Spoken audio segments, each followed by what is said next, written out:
Ok, voilà. Bonjour à toutes et à tous, et je suis très heureux donc d'être avec vous. J'étais venu déjà il y a 4 ans, et voilà, c'est un peu plus clairsemé, c'était à la sortie du Covid. Donc je suis ravi d'être avec vous, et puis donc je suis un des pasteurs de l'église de Lagny, et donc on a l'occasion de se croiser chaque année quand on fait la réunion de prière ensemble en janvier.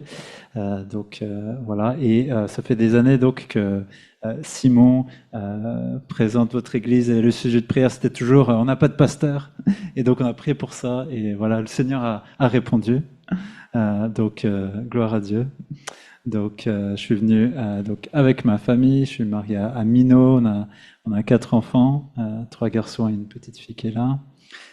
Mes parents étaient là pour le week-end, donc c'était l'occasion. Et puis des frères et sœurs de l'église d'Anaï, venez aussi vous soutenir. C'est une manière aussi de vous encourager à l'église d'Espli. Donc je suis heureux d'ouvrir la parole de Dieu avec vous ce matin. Alors, est-ce qu'on a le petit PowerPoint?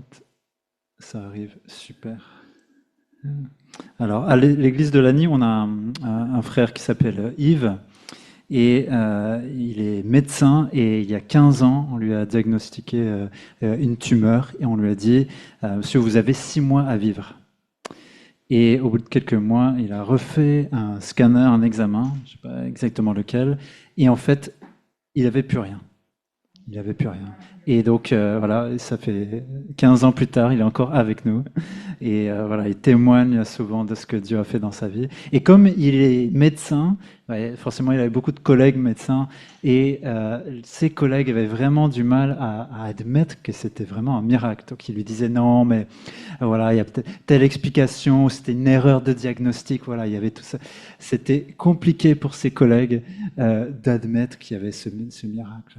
Eh bien, dans le texte qu'on va étudier ce matin, donc Jésus fait un miracle extraordinaire et on va voir la réaction des gens autour, qui est un peu semblable aux collègues de notre frère Yves. Aujourd'hui, donc, c'est dans Jean 9, vous pouvez préparer vos Bibles déjà. C'est une scène avec de l'action, avec des rebondissements, avec des débats, avec de la répartie. C'est vraiment une scène passionnante. Et voilà, encore un miracle de Jésus. Et l'apôtre Jean nous dit à la fin, Jean 20, les objectifs des signes ou des miracles de Jésus, afin que vous croyiez que Jésus est le Messie, le Fils de Dieu, et qu'en croyant, vous ayez la vie en son nom. Jean 20, chapitre 31. Et donc, tous les miracles de Jésus ont cet objectif, montrer l'identité de Jésus et qu'on puisse recevoir cette vie éternelle. Donc, je vous invite donc à prendre dans Jean 9. Alors, le passage est un peu long, donc on ne va pas lire tout le passage. Je vous propose de lire les 17 premiers versets ensemble, et puis je vais vous résumer un peu la fin. Et donc, ce passage, il y a tellement de choses à dire que ça va être... je traitais une partie, et je crois que normalement Simon va faire la suite la semaine prochaine avec d'autres aspects. Lisons donc Jean 9. Les 17 premiers versets. Jésus vit en passant un homme aveugle de naissance. Ses disciples lui posèrent cette question. Maître, qui a péché, cet homme ou ses parents, pour qu'il soit né aveugle? Jésus répondit, ce n'est pas que lui ou ses parents aient péché, mais c'est afin que les œuvres de Dieu soient révélées en lui. Il faut que je fasse tant qu'il fait jour les œuvres de celui qui m'a envoyé. La nuit vient où personne ne peut travailler. Cependant que je suis dans le monde, je suis la lumière du monde. Après avoir dit cela, il cracha par terre et fit de la boue avec sa salive. Puis il appliqua cette boue sur les yeux de l'aveugle et lui dit, va te laver au bassin de Siloé, donc qui signifie envoyé. Il y alla donc, se lava et revint voyant clair. Ses voisins et ceux qui l'avaient vu mendier auparavant disaient, n'est-ce pas celui qui se tenait assis et qui mendiait? Les uns disaient, c'est lui. D'autres disaient, non, mais il lui ressemble. Mais lui affirmait, c'est bien moi. Ils lui dirent donc, comment donc tes yeux ont-ils été ouverts? Il répondit, l'homme qu'on appelle Jésus a fait de la boue, l'a appliqué sur mes yeux et m'a dit, va au bassin de Siloé et lave-toi. J'y suis donc allé, je me suis lavé, j'ai pu voir. Ils dirent, où est cet homme? Il répondit, je ne sais pas.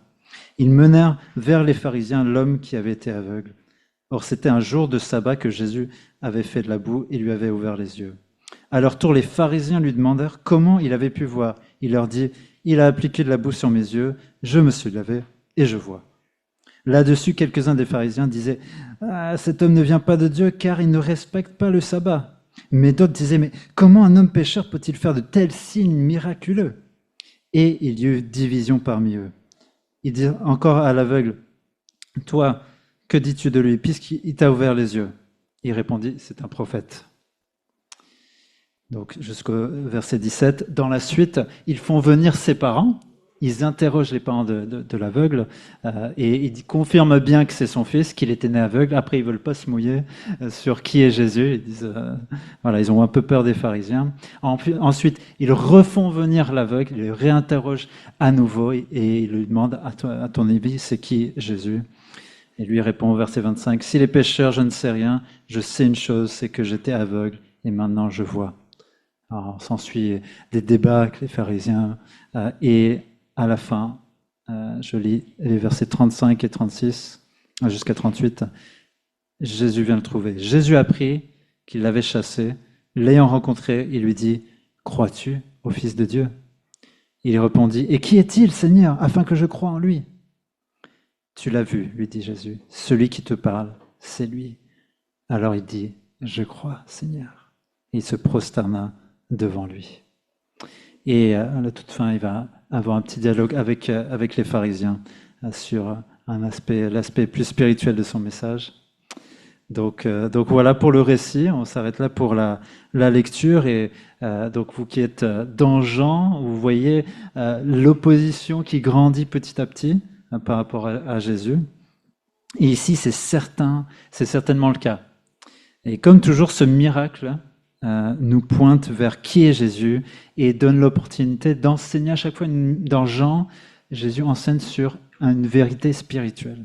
Et donc, ce matin, je vous propose de voir le miracle en lui-même, ce que ça nous enseigne sur Jésus. Et voilà, l'aspect spirituel de la cécité, le fait d'être aveugle spirituellement, vous le verrez sans doute la semaine prochaine. Alors, on va voir premièrement un miracle qui enseigne sur la souffrance, et en deuxième point, un miracle qui nous amène encore à Jésus. Alors tout d'abord, un miracle qui nous enseigne sur la souffrance. Et ça, c'est avant même le miracle, c'est les premiers versets, et la discussion de Jésus avec les disciples. Alors, les disciples et Jésus sont à Jérusalem, et ils voient un homme dans la rue, un homme qui est aveugle, et ça pousse les disciples à poser une question théologique à Jésus. Ils disent, qui a péché? Est-ce que c'est cet homme ou est-ce que c'est ses parents? Donc pour les disciples, ça présuppose que son état est lié à un péché. Et en fait, les disciples se demandent simplement d'où est-ce que vient, qui est-ce qui a péché? Et ils pourraient se poser la question suivante, est-ce que c'est dans le ventre de la mère que le fœtus a péché? Ou est-ce que pendant la grossesse, est-ce que la mère aurait péché? Voilà, ce genre de questions qu'ils se posent. La logique pour les disciples est simple. On pêche, Dieu nous punit, et donc si on souffre, si on est malade, c'est forcément lié à un péché, c'est une punition de Dieu. On retrouve cette logique un peu partout dans le monde, l'idée du karma. Quand il arrive quelque chose à quelqu'un, on dit pour rire, c'est le karma. Cette idée que quand il nous arrive quelque chose de mal, c'est le résultat d'une faute quelque part. Ou l'expression, peut-être quelqu'un a un pépin et s'exclame « Qu'est-ce que je fais au bon Dieu pour mériter ça ?» Voilà, c'est vraiment l'idée il m'arrive quelque chose de mal, c'est Dieu qui me punit. Eh bien, si vous lisez le livre de Job, c'est la vie des amis de Job. Job est en souffrance, il n'y a pas de question qui se pose, c'est forcément un péché. Et on va le voir ensemble, selon la Bible, c'est pas si simpliste que ça. Et Jésus répond directement. Il dit, c'est pas que lui ou ses parents aient péché. Donc, il dit dans ce cas précis, pour cet homme-là, ça n'a aucun rapport avec un péché que lui ou ses parents auraient commis. Jésus le dit à un autre endroit dans Luc chapitre 13, il parle d'un massacre de personnes tuées par une chute d'une tour, et il dit c'est pas qu'ils aient péché plus que d'autres. Alors maintenant, c'est important d'un peu démêler un peu les fils de tout ça, parce qu'il y a une part de vérité dans tout ça. C'est pas que la souffrance ne peut jamais être liée au péché.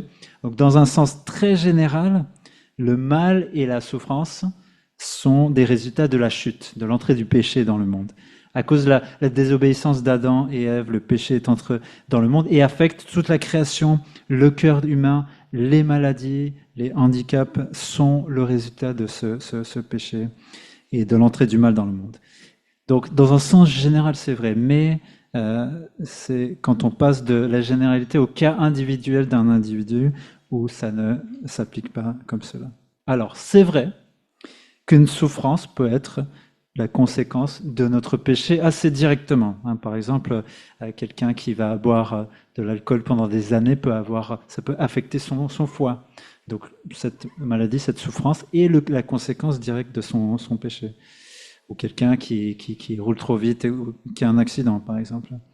Il est vrai que Dieu peut punir par une souffrance. On a dans la parole des exemples comme Myriam qui a été frappée de la lèpre par Dieu.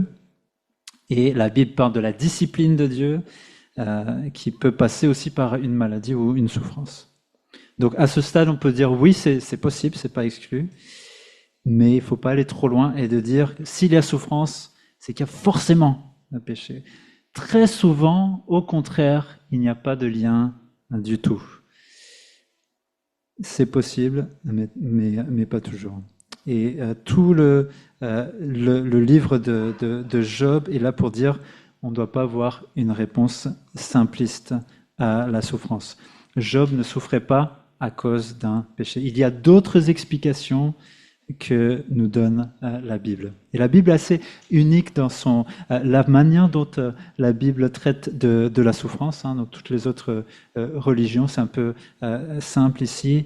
Et si on se pose la question de pourquoi la souffrance, dans d'autres religions, on ne se pose pas la question. C'est comme ça que c'est comme ça. La Bible traite cette question de la souffrance. Donc, en résumé, c'est possible, mais pas toujours. Et en général, c'est d'ailleurs pas le cas. Et l'erreur n'est pas de dire que la souffrance peut être la conséquence d'un péché, mais de dire que la souffrance est forcément la conséquence d'un péché. Alors, dans ce cas-là, quelle est l'explication que Jésus donne? C'est au verset 3. Donc il dit clairement que ce n'est pas à cause d'un péché, verset 3, afin que les œuvres de Dieu soient révélées en lui. Dans d'autres versions, on va reconnaître clairement que Dieu agit ou que l'œuvre de Dieu puisse se manifester. En d'autres termes, la guérison de cet aveugle va être une manifestation de la puissance de Dieu. Les gens voient cet aveugle guéri et se disent « Waouh, Dieu est merveilleux, Dieu est puissant ». Et d'une façon où, s'il n'avait pas été aveugle, la puissance de Dieu ne se serait pas manifestée autant. Est-ce qu'on peut tirer un principe général de ce verset 3 ? Est-ce qu'on peut dire à un malade voilà, t'inquiète pas, Dieu ne te guérit pas tout de suite, mais c'est pour qu'il le fasse plus tard, pour qu'il soit d'autant plus glorifié? Bien sûr que non. Dieu est souverain et ne guérit pas toujours. Et la guérison de cet aveugle avait un but précis pour dévoiler l'identité de Jésus. Cependant, on peut tirer de ces paroles que Dieu est toujours au contrôle et Dieu a une raison, et dans la souffrance, il va toujours se glorifier. Parfois, Dieu permet que sa puissance éclate avec une guérison, et parfois c'est en amenant notre souffrance au Seigneur, c'est que la manière dont Dieu nous aide à traverser notre souffrance que Dieu se glorifie. Il faut bien l'admettre, pour certaines souffrances, ça demeure incompréhensible. Peut-être c'est qu'au ciel on comprendra vraiment comment Dieu en est glorifié. Mais on peut avoir confiance que Dieu est à l'œuvre. Dans Jacques, chapitre 1, on apprend que les œuvres produisent la persévérance. Dans 1 Pierre 1, on apprend que les épreuves éprouvent notre foi. Et c'est souvent comme cela que Dieu est glorifié à travers la souffrance. Je ne sais pas si vous avez déjà entendu parler de cet homme-là, Nick Vujicic. C'est un Australien qui est né sans bras ni jambes. Il était venu en France pour Bouge ta France, un grand événement il y a quelque temps. Et il a été, dans son témoignage, il dit qu'il a été interpellé quand il a lu ce chapitre 9 de Jean, quand il a eu en particulier le verset 3, hein, afin que Dieu soit glorifié. Et alors il dit qu'en lisant ce verset, il a eu la chair de poule. Et il dit, je cite, « À ce moment-là, j'ai compris que Dieu savait ce qu'il faisait avec moi. » Et il dit, il a continué, il avait toujours prié que Dieu lui donne des bras et des jambes.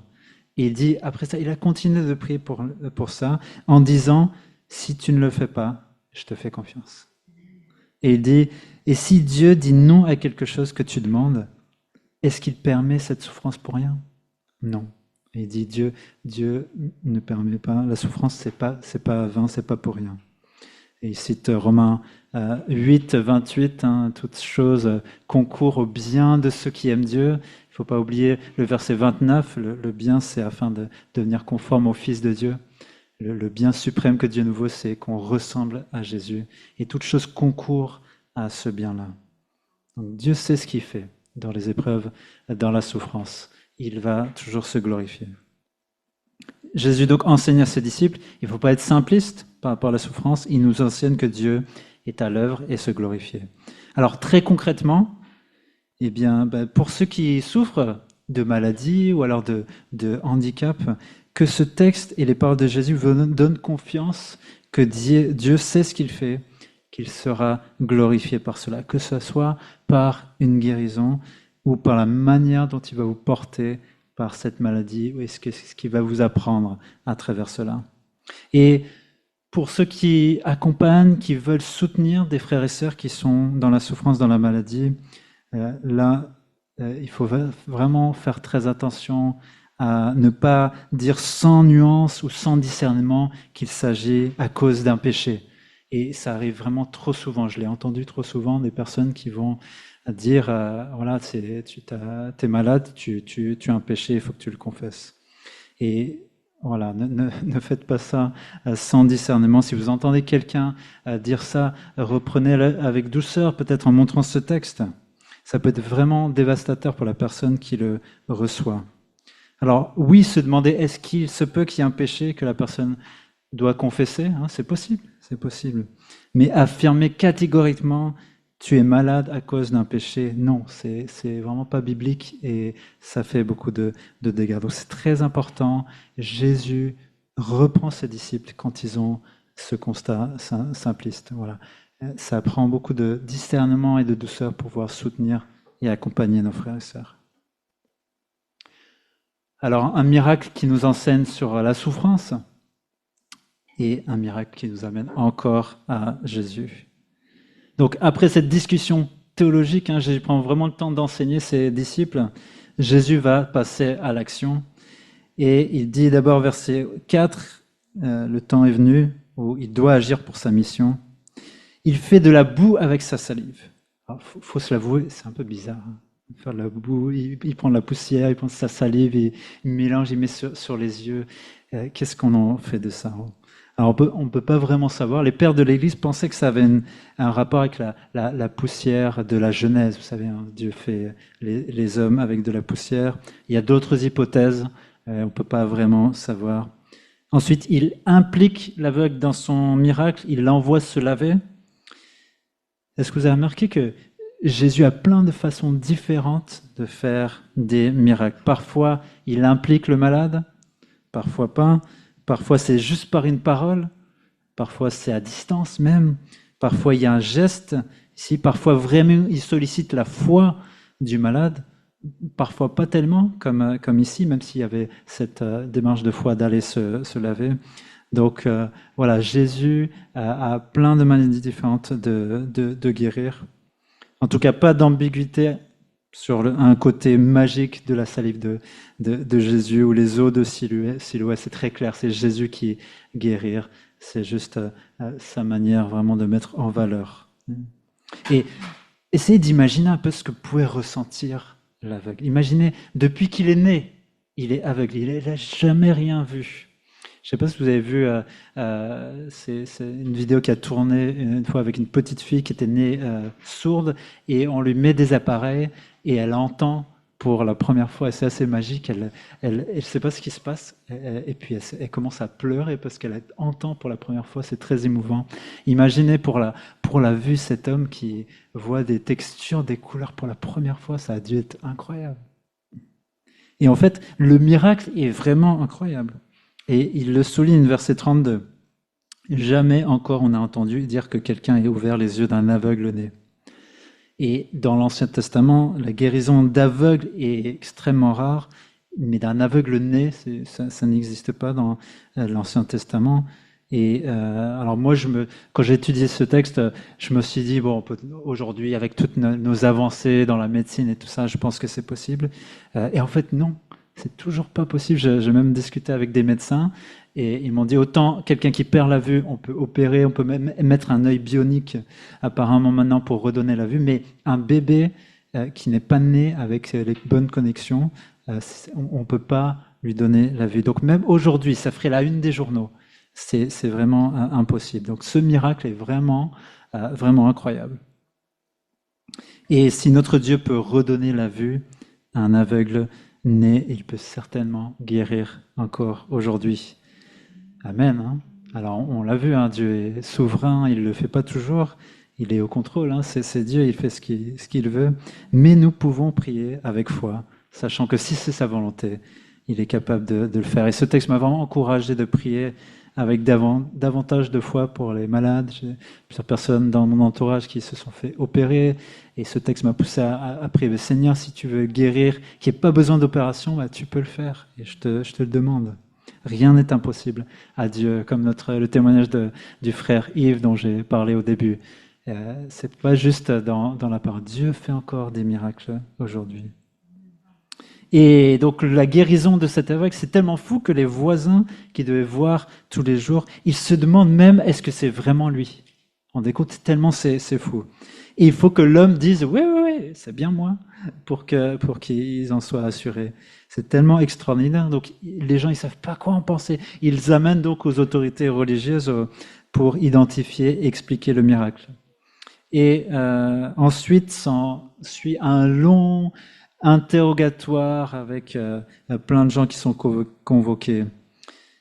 En fait, quel est le gros problème au final? Le problème, c'est que c'était le jour du sabbat. Et c'est déjà arrivé, hein, Jean 5, l'infirme Jésus, on dirait qu'il fait exprès de guérir le jour du sabbat. Et en fait, oui, il le fait exprès. Et donc, en fait, c'est pas que l'Ancien Testament interdit de guérir le jour du sabbat. Ça, c'est dans les traditions qui ont été rajoutées. Alors, dans les lois des pharisiens, il y avait une exception, on pouvait guérir le jour du sabbat s'il y avait un danger de mort. Alors, c'était pas le cas ici.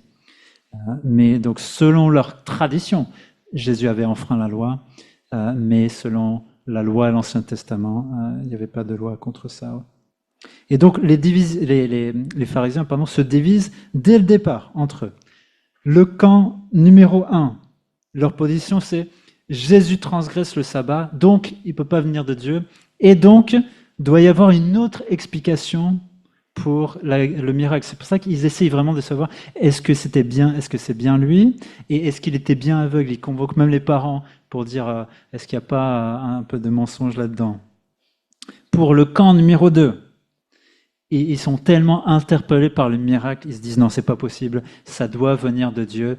Et donc, c'est qu'on a raté quelque chose. Donc, eux aussi, ils essayent de trouver quelque chose. Ils essaient vraiment de trouver du sens. Et donc, le cœur de cette enquête se transforme en qui est Jésus.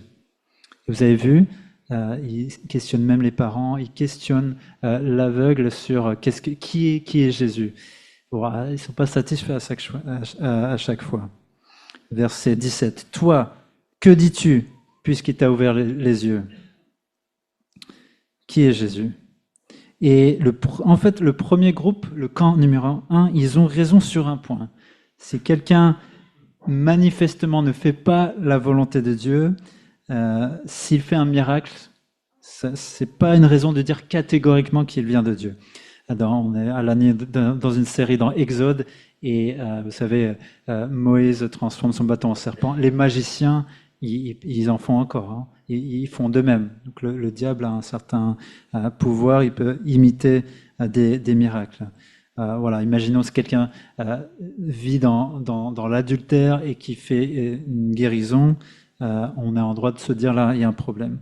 Mais là où il se trompe, c'est que Jésus ne transgresse pas la loi de Dieu, seulement les traditions. Et en fait, la portée du miracle aurait dû les amener à réexaminer cela.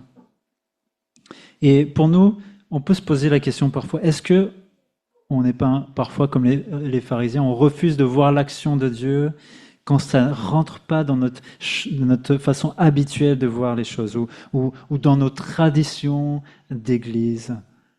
Est-ce que parfois on n'est pas réticent de voir l'action de Dieu? Ou quand il y a quelque chose d'un peu de nouveau, est-ce qu'on est trop méfiant comme les pharisiens? Alors, l'homme qui a été guéri n'a pas toutes ces considérations théologiques, et on lui demande comment il a pu voir. Il répond très factuellement, verset 11 et verset 15, hein, il raccourcit de plus en plus. Hein, il m'a fait de la bouche, je me suis lavé et j'ai vu. Et quand les pharisiens semblent arriver à une conclusion que Jésus est pécheur, verset 24, là, il répond simplement, verset 25, « S'il est pécheur, j'en sais rien. Je sais une chose, c'est que j'étais aveugle et maintenant je vois. » Il leur dit, au bout du compte, ouais, si vous voulez pas m'écouter, moi, je ne suis pas qualifié pour dire s'il est pécheur ou pas, mais je peux dire simplement ce que j'ai vécu. La chose dont je suis certain. J'étais aveugle et maintenant je vois. Et c'est une phrase, une expression reprise dans le chant Amazing Grace, grâce infinie. Grâce infinie qui vint sauver un pécheur tel que moi. J'étais perdu, il m'a trouvé. J'étais aveugle, je vois. Ça vient de Jean 9. J'étais aveugle, je vois. Et ces paroles sont littérales pour cet homme. Et ils ont une portée pour tout chrétien spirituellement. Dieu nous ouvre à la conversion. Quand on est régénéré, Dieu nous ouvre nos yeux spirituels. En tout cas, on voit la puissance d'un témoignage personnel. Il ne sait pas tout, mais il peut raconter ce que Jésus a fait pour lui. Et dès qu'on vient au Seigneur, même si on ne connaît pas beaucoup de choses sur la parole de Dieu, on peut déjà témoigner de ce que Jésus fait dans notre vie. On peut admirer le courage de cet homme qui tient tête aux pharisiens et se moque gentiment. Est-ce que vous voulez aussi devenir ses disciples? Et il affirme, versets 30 à 33, le miracle incroyable et la preuve que Jésus vient de Dieu. Amen. Et là, il le méprise en disant qu'il est né tout entier dans le péché. Et paradoxalement, du coup, ils reconnaissent le miracle. S'il est né entier dans le péché, ça veut dire qu'il est né aveugle et ça veut dire qu'il est guéri. Et puis, à la fin, Jésus vient le trouver. Là, il voit Jésus pour la première fois. Il a peut-être entendu parler de Jésus. Là, il le voit physiquement devant lui. Et on voit son avidité de croire en Jésus. J'aime trop ce petit passage à la fin, là. Son assurance devant les pharisiens. Il passe, et on voit que sa compréhension de qui est Jésus grandit dans le texte. Verset 17, il dit, c'est un prophète. Verset 33, il dit, c'est un homme qui vient de Dieu. Et maintenant, il dit qu'il croit que Jésus est le Fils de Dieu. Quelle réponse magnifique à la question de Jésus. Regardez au verset 35 et 36. Jésus lui dit, crois-tu au Fils de Dieu? Il répond, qui est-il? Afin que je croie en lui. Oui, Seigneur, je veux croire. Il est où? C'est qui? Et Jésus lui dit, c'est moi. Et là, il répond tout simplement, je crois, Seigneur. Waouh! Amen, amen.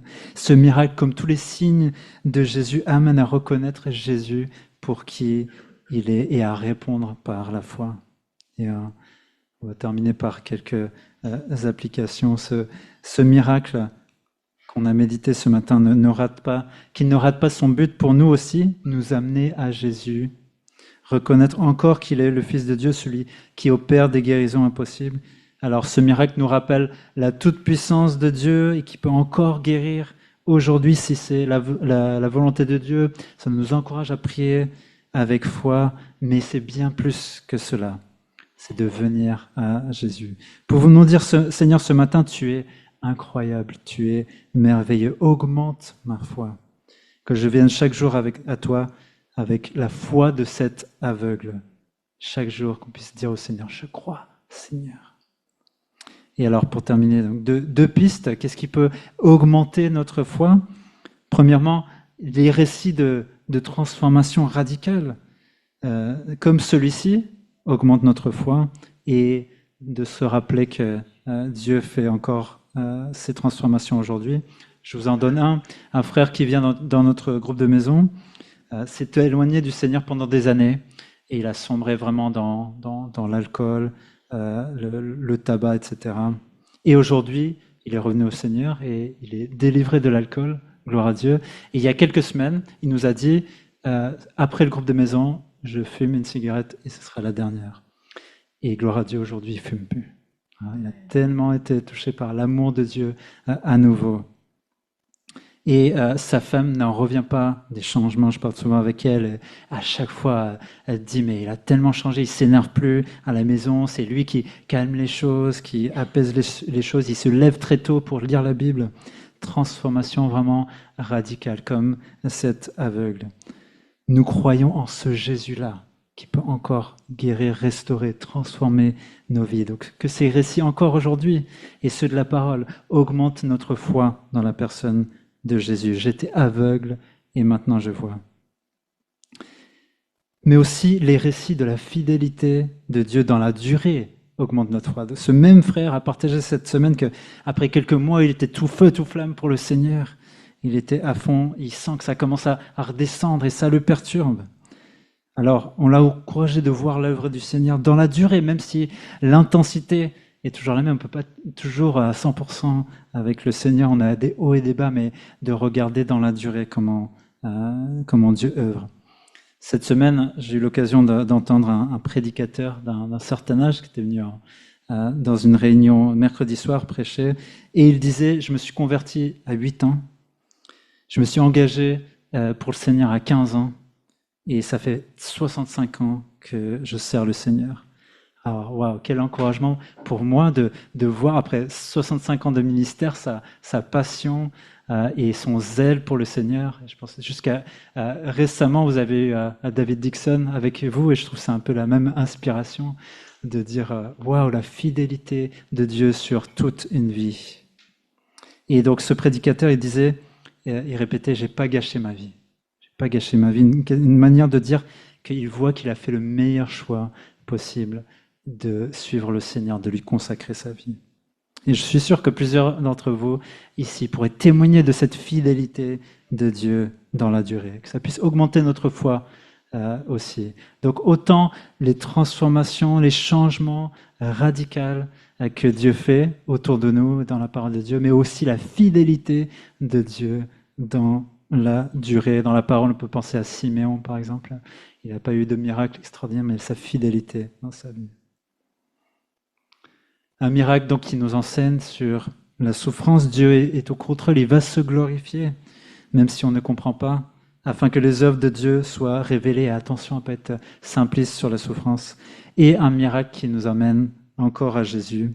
Chaque jour venant au Seigneur, je crois, Seigneur. Augmente ma foi, donne-moi cette soif et cette assurance que tu as donnée à l'aveugle. Je vous invite à prier ensemble. Seigneur Jésus, merci pour ta parole qui nous rappelle qui tu es, qui nous montre qui tu es. Seigneur, je te prie que s'il y a dans cette assemblée quelqu'un qui ne t'a pas encore découvert pleinement, Seigneur, je te prie que la personne puisse savoir que tu veux la rencontrer personnellement comme cet aveugle et qu'il puisse répondre par la foi, je crois, Seigneur. Seigneur, je te prie pour mes frères et sœurs ici à Lagny, que tu augmentes leur foi, leur émerveillement chaque jour de qui tu es, dans ces récits autour de nous, de comment tu transformes les vies, dans ta fidélité dans la durée. Seigneur, merci parce que tu nous enseignes que tu te glorifies dans la souffrance, Seigneur. Aide-nous à ne pas être simplistes dans la manière dont on veut soutenir les frères et sœurs dans nos propres épreuves et avoir confiance que ce que tu dis à l'aveugle, Seigneur, c'est valable pour nous aussi. La souffrance n'est pas pour rien. Tu es au contrôle, Seigneur, même quand nous ne comprenons pas. Je te prie pour des frères et sœurs qui traverseraient des épreuves actuellement, Seigneur, que tu puisses les encourager. Seigneur, que tu ne fais pas les choses pour rien et que toute chose concourt au bien de ceux qui aiment Dieu. Je te prie pour l'église d'Esbly, Seigneur, pour cette communauté, que tu les encourages, qu'ils soient une communauté passionnée par toi, animée par cet émerveillement de qui tu es, Jésus-Christ. En ton nom. Amen. Que Dieu vous bénisse. Amen.